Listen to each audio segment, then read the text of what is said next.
प्राचीन काल में दक्षिण भारत में तुंगभद्रा नदी के तट पर एक गांव में आत्मदेव नाम के एक विद्वान ब्राह्मण रहते थे। उनकी पत्नी का नाम धुंधली था। आत्मदेव सज्जन तथा सच्चरित्र व्यक्ति थे। धुंधली अत्यंत ककृषा नारी थी।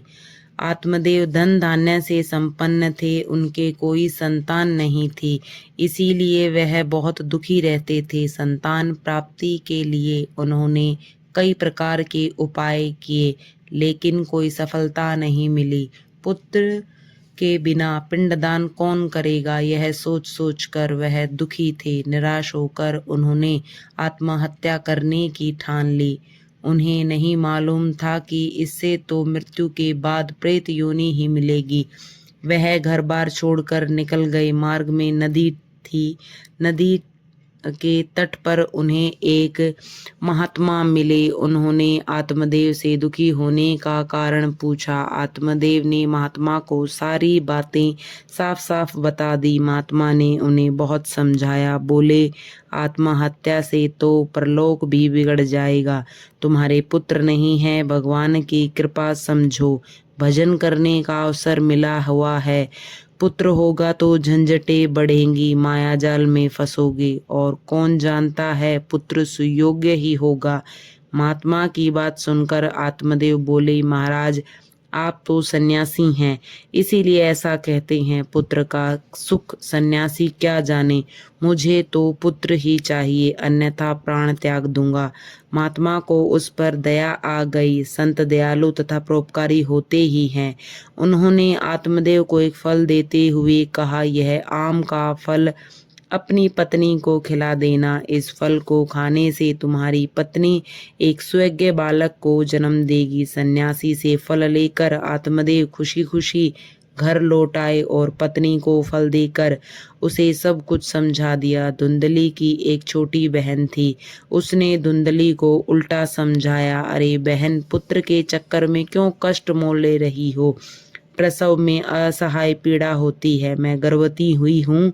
मैं अपना बच्चा तुम्हें दे दूंगी, जब तक तुम गर्भवती होने का स्वांग करती रहो। धुंधली को उसकी बात अच्छी लगी। उसने वह आम जो महात्मा ने दिया था गाय को खिला दिया। समय आने पर उसकी बहन ने एक पुत्र को जन्म दिया और उसे धुंधली को सौंप दिया। आत्मदेव ने जाना कि धुंधली ने ही पुत्र जना है। उसका नाम धुंधकारी रखा गया।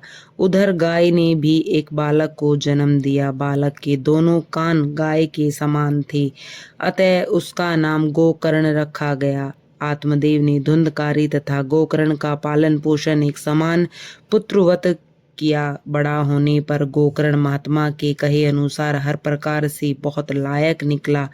वह सच्चा सेवा प्राण तथा ज्ञानी हुआ, लेकिन धुंधकारी का आचरण बिल्कुल उसके विपरीत था। वह बहुत बड़ा दुष्ट निकला। सेवा की कौन कहे उससे, वह तो माँ बाप की बातें भी नहीं मानता था। धुंधकारी ने आत्मदेव को बहुत कष्ट पहुंचाया। उसका दुराचार बढ़ता ही गया। आगे चलकर वह 5-5 वेश्याओं के जाल में फंस गया। आत्मदेव ऐसी कुपुत से तंग आ गए। वह सोचने लगे, इससे अच्छा तो पुत्र हीन होना ही ठीक था। उन्हें महात्मा की कही हुई बात याद आ गई। आत्मदेव का मानसिक संताप देखकर गोकर्ण ने उन्हें समझाया, पिताजी, पुत्र तथा धन के मोह में आप व्यर्थ ही फंसे हुए हो। घर बार छोड़कर जाकर वन भजन कीजिए। इस मिथ्या जगत में कौन किसका पुत्र और कौन किसका बाप है, सब माया दुख का कारण है। आत्मदेव घर बार छोड़ना नहीं चाहते थे, किंतु धुंधकारी जैसे कुपुत्र के साथ उनका रहना भी कठिन था। गोकर्ण की बातें मानकर वह गंगा जी के तट पर वन में चले गए। वहां भजन और तप में उनका मन लग गया। श्रीमद् भगवत दशम स्कंद का पाठ भी करने लगे। उनकी मुक्ति हो गई। आत्मदेव ने गृह त्याग के बाद गोकर्ण से भी धुंधकारी का दुराचरण देखा नहीं गया। महात्मा द्वारा प्रदत्त फल से वह उत्पन्न हुए थे। उनमें ज्ञान, भक्ति, सदाचार सब कूट कूट कर भरे हुए थे। धुंधकारी के अनैतिक व्यवहारों से तंग आकर उन्होंने भी गृह त्याग कर दिया। अब धुंधली तथा धुंधकारी माँ बेटे अपनी अपनी करनी का फल भोगने के लिए रह गए। धुंधकारी बिल्कुल स्वेच्छाचारी हो गया। उसे चोरी की लत पड़ गई। राजा के यहाँ से रत्नाभूषण आदि चुरा कर वह उन वेश्याओं को देने लगा। कुछ दिनों बाद वेश्याओं ने सोचा इसे जान से मार डालना चाहिए, यह चोरी के आरोप में पकड़ा जाएगा तो हम लोगों की जान भी नहीं बचेगी। सो उन्होंने एक दिन उसे कोठे पर ही बांध लिया और उसके मुंह में अंगारे भर भर कर उसे मार डाला। जब गोकर्ण को यह समाचार मिला तो उसने उसकी अंतिम क्रिया की। वह इतना पापाचारी था कि गया श्राद्ध के बाद भी प्रेत योनि से नहीं छूटा। गोकर्ण ने रात्रि में किसी के रोने की आवाज सुनी। उन्होंने पूछा, कौन है तू, प्रेत या राक्षस जो रात में रो रहा है? धुंधकारी का प्रेत बोला, भैया मैं धुंधकारी हूँ, अभी प्रेत का प्रेत ही रह गया, मुझे किसी तरह इस कष्ट से छुटकारा दिलाओ।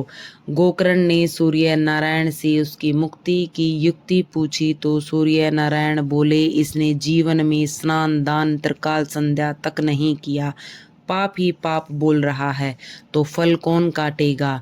यदि भाई की सदगति चाहते हो तो उसे विधिवत श्रीमद् भागवत सुनाओ। सूर्य नारायण की बात सुनकर गोकर्ण ने श्रीमद् भागवत कथा सप्ताह का आयोजन करवाया। सुनने के वास्ते धुंधकारी प्रेत बन चुका था, वह भी वहां आया। जब उसे कहीं जगह नहीं मिली तो वह एक बांस में जाकर बैठ गया। बांस में 7 गांठें थी। एक दिन की कथा के बाद एक गांठ तड़ से टूट जाती थी। 7वें दिन की कथा परीक्षित की मोक्ष संबंधी थी। कथा के बाद 7वीं गांठ भी टूट गई। बांस में से एक सुंदर पुरुष निकला। उसने गोकर्ण को प्रणाम करते हुए कहा, भैया आपकी कृपा से मैं मुक्त हो गया हूँ। धुंधकारी के प्रेत योनि से छूटते ही भगवान के पार्षद वहां आए और उसे विमान पर बिठाकर बैकुंठ लोक ले गए। गोकर्ण की कृपा एवं श्रीमद् भागवत के शरण करने से धुंधकारी को अपनी प्रेत योनि से मुक्ति मिल गई।